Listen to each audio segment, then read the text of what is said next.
HOA tried to silence my New York New Year's Eve party, so I gave them a resolution they'll never forget. They said my party was too loud for the neighborhood. They warned me, threatened fines, and even claimed they could shut it down. Little did they know, I had a plan that would turn their new year into a nightmare they'd never forget. It all started in my Upper West Side townhouse. The clock was ticking toward New Year's Eve, and my apartment was filled with friends, music, and the scent of champagne and roasted chestnuts. I'd spent weeks preparing the ultimate celebration, lights, decorations, even a small fireworks display for midnight. Then came the dreaded HOA notice. A terse, formal letter slipped under my door. Your New Year's Eve gathering violates HOA noise regulations. Immediate cessation is required or fines will apply. I read it carefully, a slow smile spreading across my face. These HOA rules were meant to intimidate, to control, to suppress fun. But they had underestimated one thing. I know my rights, and I know how to exploit every loophole in their little rulebook. Step 1. Document everything. I filmed the hallway, the lobby, and the notice itself. Step 2. Research the HOA bylaws. It turns out that noise regulations they cited applied only to outdoor events, not private indoor gatherings. Technically, their threats were baseless, and Step 3 was the fun part. I sent a polite but firm response to the HOA board via email. Dear board members, thank you for your notice.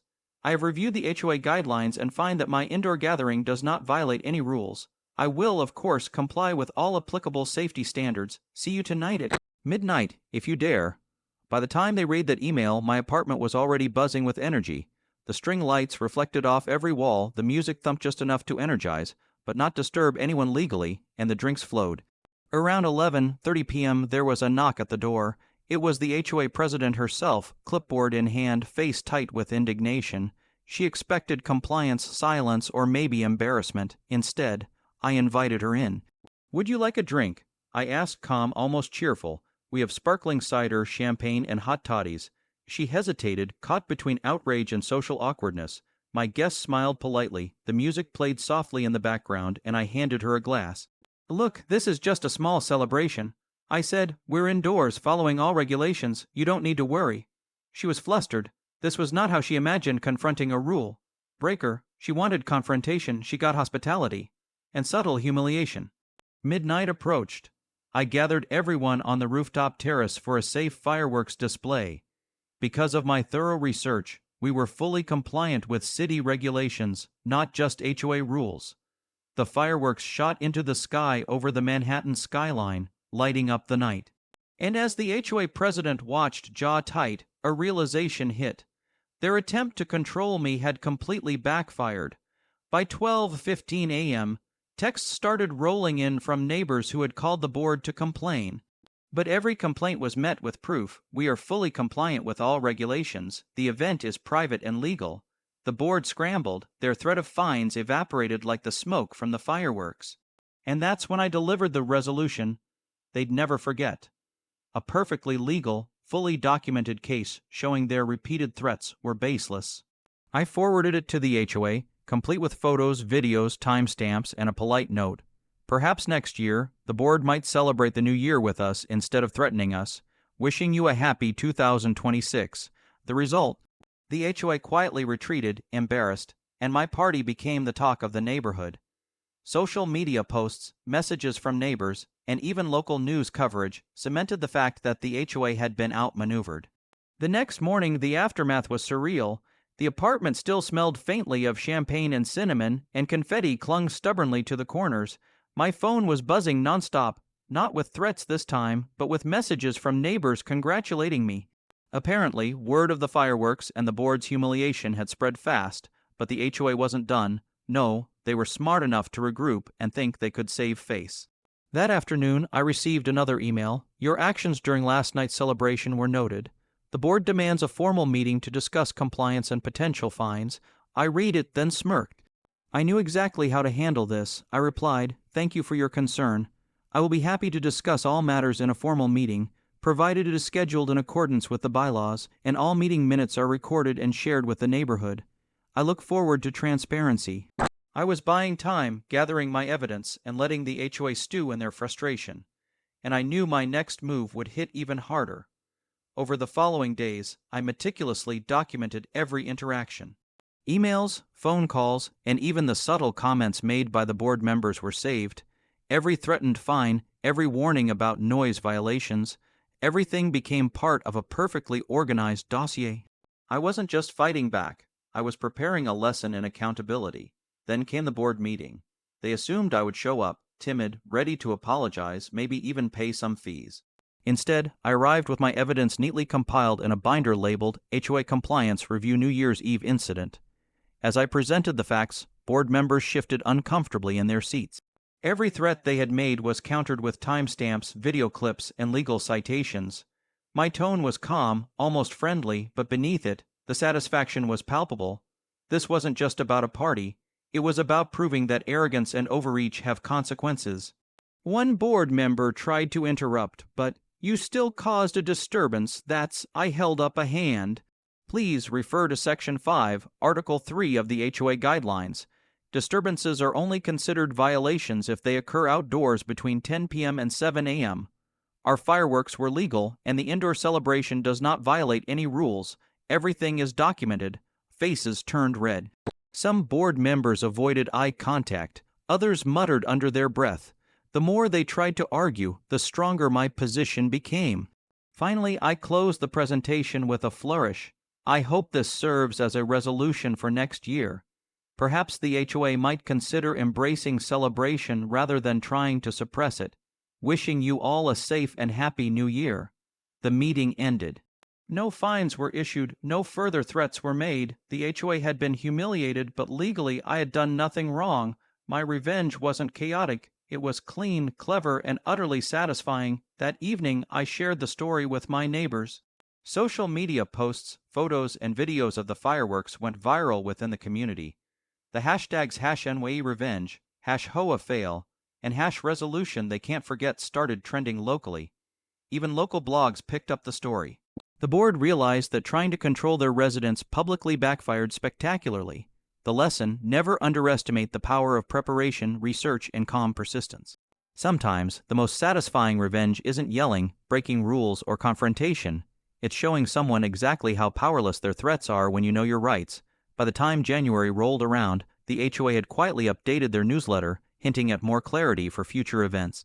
Without naming me, my New Year's Eve party had gone down in local legend.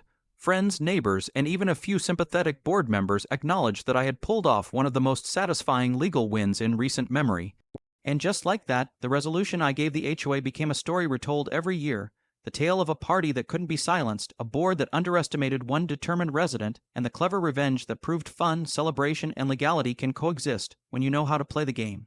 A week later, the HOA tried one last desperate measure. They sent a formal notice claiming continued disruption to the community and implying potential legal action. The letter was aggressive, filled with vague accusations, and carried the usual thinly veiled threat of fines. I read it carefully, savoring the irony. They thought they could intimidate me after being thoroughly embarrassed and documented. What they didn't realize was that I had already anticipated this move. I calmly drafted my response. Every claim they made was methodically addressed. 1. Noise complaints all occurred indoors, fully compliant with HOA guidelines. 2. Fireworks concerns city permits confirmed legality. 3. Disturbance claims backed by timestamped video and neighbor statements confirming no violations. The email ended with a polite, almost cheerful warning. Any further unfounded threats will be documented and, if necessary, brought before the appropriate legal authorities. I sincerely hope the board will consider celebrating the new year next time instead of attempting to control it. I hit send, leaned back, and watched as the HOA panic slowly became evident. Their once confident stance was now a mixture of irritation and embarrassment. Meanwhile, my social media channels were lighting up with neighbor videos and photos from the party, all posted with consent. Viral escalation within days, the story exploded online. Local community groups shared the footage of the fireworks, the lavish indoor celebration, and the calm yet clever handling of the board's threats. Every post emphasized, NYC resident legally outsmarted HOA trying to ruin New Year's Eve. Suddenly, the HOA wasn't just dealing with one defiant resident. They were facing a public relations nightmare. Comments poured in from neighbors expressing admiration, amusement, and support. Memes began circulating, depicting the HOA as the fun police vs. legal genius. The next weekend, a few brave neighbors approached me privately. They had witnessed the events, received threats of fines, and feared retaliation. But now, seeing my methodical approach, they were emboldened. Together, we drafted a *** community letter ***, politely demanding clearer guidelines, fair communication, and respect for residents' rights.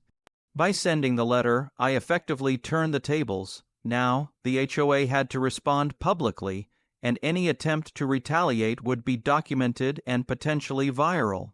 The grand finale. Then came the New Year's Eve afterparty, this time purely celebratory, no fireworks to avoid any hint of technical violations, but a symbolic gesture.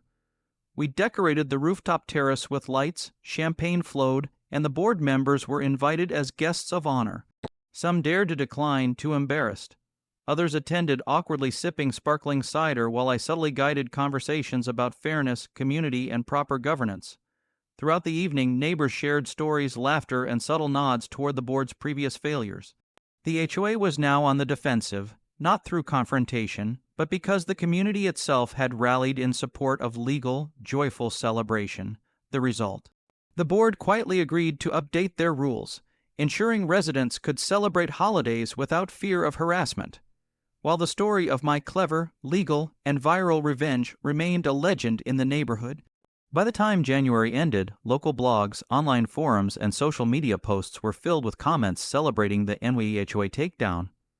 ***** headline examples: ****NYC resident outsmarts HOA during epic New Year's Eve party. **HOA tries to silence party.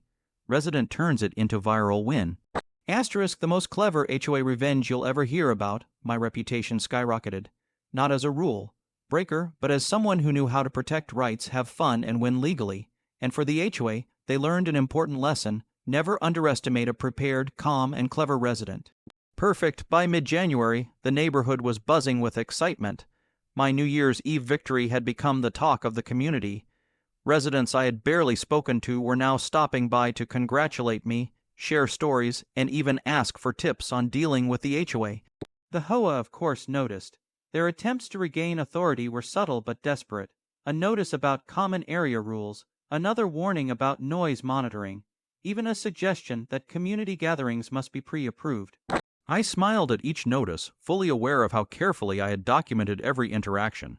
Each attempt they made was instantly nullified by evidence, videos, emails, city permits, and neighbor testimonials. The community rises. At this point, the neighbors decided to take matters into their own hands. Legally, cleverly, and hilariously, a group of us organized a resolution rally, a community meeting where we humorously celebrated the defeat of the HOA intimidation tactics. We brought charts, funny memes, and even a timeline of the HOA failed threats versus my strategic responses. Laughter echoed through the room as board members squirmed in their seats. It was a playful yet pointed reminder that the community had spoken. Overreach would not be tolerated. During this rally, one clever neighbor suggested we draft a New Year's resolution, specifically for the HOA.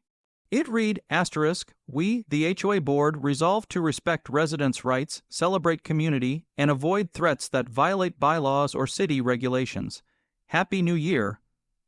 We delivered the resolution at the next board meeting, leaving the members no choice but to acknowledge it publicly. The irony was perfect. An official, legally compliant resolution reminding them to behave responsibly. Viral moments. Meanwhile, the story was gaining traction online. Videos of my party, the fireworks, and the cleverly documented rebuttals to the HOA threats were shared across Facebook, Instagram, and local Reddit threads. Hashtags like #NYRevenge, #HOA fail, and #resolution they can't forget were trending within local NYC groups. Local blogs even picked up the story. One headline read, "How one NYC resident legally outsmarted the HOA to throw the ultimate New Year's Eve party." The board tried to respond publicly, but every attempt was countered with polite, legally backed documentation of their previous missteps. Their threats no longer carried weight. They had been transformed into a comedic cautionary tale. The grand payback. Then came the ultimate moment of satisfaction. I organized a small neighborhood endorsed gathering at the community center. It was an informal event, but I made sure to subtly honor the board, a mock award, for the HOA overreach, presented humorously but with undeniable facts. One by one, I read out the achievements. Of the board, issued baseless noise violation warnings, attempted to cancel legally compliant parties, underestimated a single determined resident, the room erupted with laughter. Even a few embarrassed board members couldn't help but chuckle at the creativity, legality, and humor of the presentation. By this point, the HOA had learned a hard lesson. Public humiliation is inevitable when arrogance meets careful documentation. Their authority remained, technically, but their reputation was thoroughly tarnished. Legacy of the revenge. The story didn't end with the board's embarrassment. Months later, new residents moved in, having heard the tale of my New Year's Eve victory. Neighbors referenced it jokingly, sharing tips for dealing with the HOA, and the hashtags continued to circulate online. I had achieved a perfect balance, a legal, clever, and viral revenge that respected community laws while exposing overreach. It was a story of preparation, strategy, humor, and justice, one that would be told for years to come. The HOA learned, the community rallied, and my New Year's Eve party became legendary, a case study in how to win without breaking a single law, but leaving a lasting impression that could never be erased. By February, the HOA finally accepted reality. No more threats, no more letters, no more feigned authority. Every attempt to intimidate residents had been met with polite, legal, and documented rebuttals. The board was now cautious, measured, and most importantly, publicly humbled. Final legal closure. I scheduled a final meeting with the HOA to close the chapter officially. Armed with my binder of evidence, I walked in confidently. The mood was tense, but I remained calm and friendly. "Thank you for meeting today," I began. "I believe we can agree that all matters regarding the New Year's Eve celebration have been resolved legally and fairly. Let's ensure clarity moving forward so all parties enjoy a harmonious community." The board members nodded, some sheepishly. They realized the legal and public consequences of continuing their aggressive behavior. I handed them a small printed copy of the community-backed resolution, "We, the HOA board, resolve to respect residents' rights and celebrate community, following all bylaws and city regulations. Happy New Year." This time, there was no room for argument. The resolution was symbolic, legally sound, and a reminder of their previous overreach. Neighborhood celebration. The community threw a small celebratory gathering afterward. This time, it was completely consensual, with neighbors laughing about the previous New Year's Eve chaos. We toasted not just the new year, but our shared victory over petty bureaucracy. The mood was joyful, friendly, and triumphant. Viral culmination. As the story spread online, it became something of a legend. Videos of the party, the fireworks, and my clever handling of the HOA circulated across social media. Residents shared memes, posts, and photos referencing the resolution they can't forget. The hashtags #HOA revenge, #HOA fail, and #legal victory trended locally, and local blogs continued to feature the tale. Even a few neighboring HOA boards reportedly referenced it as a cautionary tale: "Don't overreach, or you'll face organized, documented, and legal pushback." Comedic highlights throughout this period. Moments of humor kept the story alive. A neighbor created a GIF showing the HOA president nervously watching fireworks. Memes comparing the fun police to a helpless cat were shared widely. Board members were gently teased at community events, all in good-natured, legally safe ways. Moral of the story. The ultimate takeaway was simple. Preparation, research, calm persistence, and humor can turn a potentially frustrating situation into a legendary victory. No laws were broken, no one was harmed, and yet the board learned a lesson they would never forget. Lasting impact. Months later, the neighborhood continued to thrive. Residents were emboldened to enjoy holidays, celebrations, and community gatherings without fear of intimidation. The HOA operated more transparently and cautiously, understanding that overreach only fuels creative, legal retaliation. Meanwhile, my New Year's Eve party remained a local legend, a story of clever revenge, viral social media impact, and community solidarity. Whenever new neighbors moved in, they were told about the resident who outsmarted the HOA, celebrated legally, and left them with a resolution they'd never forget. Closing lines. And so, the legend lives on. A perfectly executed, legal, and viral revenge that combined strategy, preparation, and a touch of humor. A story that proves sometimes the best way to fight back is with knowledge, patience, and a little flair, earning a New Year's Eve party into a historic victory for the community.